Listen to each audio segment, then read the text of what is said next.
बहन जी घर में 4 बर्तन होते हैं तो आपस में बजते ही हैं। इसमें रूठने वाली कौन सी बात हो गई? तो आपस में बजे ना, मेरे लड़के के सर पे क्यों बजा दिए? इसी दिन का जमाई बनाया था आपने हमारे लड़के को। देखिए सासू माँ, मुझ पे ना फालतू के इल्जाम मत लगाइए। भूल गई जब तुम्हारा वो फेवरेट कॉफी मग नहीं मिल रहा था और तुमने खुद ढूंढ लिया था तो तुमने मेरे सर पे फेंक के नहीं मारा था?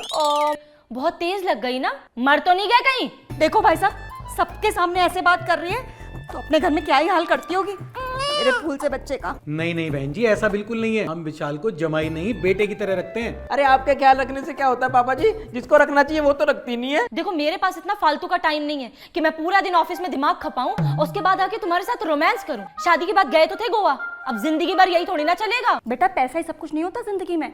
मगर बहन जी आजकल का लाइफस्टाइल भी तो देखो कितना व्यस्त हो गया है। अब पहले जैसा टाइम तो रहा नहीं। इसकी तो प्राइवेट जॉब है। रहने दो पापा जी, अपने दोस्तों और पार्टीज के लिए बहुत टाइम है इसके पास।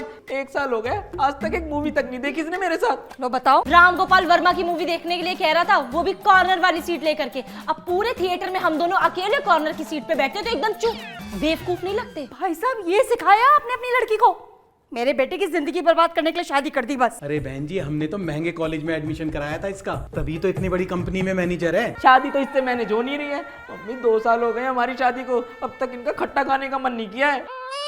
एक तो ना मुझसे ये मौसी और बुआ वाली बातें नहीं झेली जाती हैं। बच्चा संभाल लोगे तुम? अरे घर तक तो संभल नहीं रहा तुमसे। हाँ, जैसे तुमने बहुत सारे नौकर लगवा रखे हैं ना घर में। मैं तो कुछ करता नहीं हूँ, सारा दिन घर में खाली बैठा रहता हूँ। आप काम करते तो हैं, पूरा दिन रील बनाते हैं, मेकअप ट्यूटोरियल दिखाते हैं और इंस्टाग्राम पे साड़ी पहन के दिखाते हैं। हाँ हाँ, जलन हो रही है ना तुम्हें? मेरे 1 के फॉलोवर्स जो होने वाले हैं। सारे कलेश की जड़ी यही है। और ये जो कह रहे हैं ना कि रोमांस नहीं करती हूँ, जब रोमांस करने जाओ तब भी इन्हें रील बनानी होती है। अरे हम लोग यहाँ बात को सुलझाने बैठे हैं या उलझाने? बहन जी आप भी इन दोनों को समझाने के बजाय इनके बीच में लड़ाई करवा रही हो। जब आपके और भाई साहब के बीच कहासुनी हो जाया करती थी, वो घर छोड़ के चले जाते थे क्या? नहीं ना। और इनकी उम्र ही क्या है, और ये दोनों तो अभी बच्चे हैं। अगर इन्होंने कुछ ऊंच नीच कर दी तो इसमें आपके बेटे की भी बदनामी है। बात तो सही कह रहे हैं भाई साहब। आप 1 मिनट दीजिए, मैं भी आई। चल कहाँ? चल ना चल। पापा आजकल इसकी जबान पे ज्यादा नहीं चलने लग गई है? तेरे भी नाटक ना ज्यादा ही हैं। बहू खुद लेने आई है तो चला जाना। नहीं, आपको नहीं पता उसका, मेरी फीलिंग्स की बिल्कुल कदर नहीं करती है। एक चप्पल में ना सारी फीलिंग सेट कर दूंगी मैं तेरी। पड़ा हुआ था ना उस दिया के चक्कर में, उसके बाद रजिया फिर मारिया, लेकिन प्रिया ने करी तुझसे शादी भी सब कुछ जानते हुए। भगवान ना करे अगर उसने कोई तलाक वलाक ले ली, मुझे नहीं पता। तू अपने घर जा बस।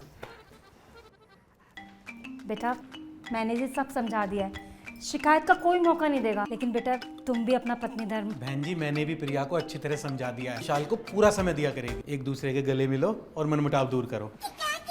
देखो कितने सुंदर लग रहे हैं दोनों एक साथ, विक्की और कटरीना की जोड़ी की तरह। तभी तो कहते हैं बहन जी, जमाई वही जो पत्नी मन भाए।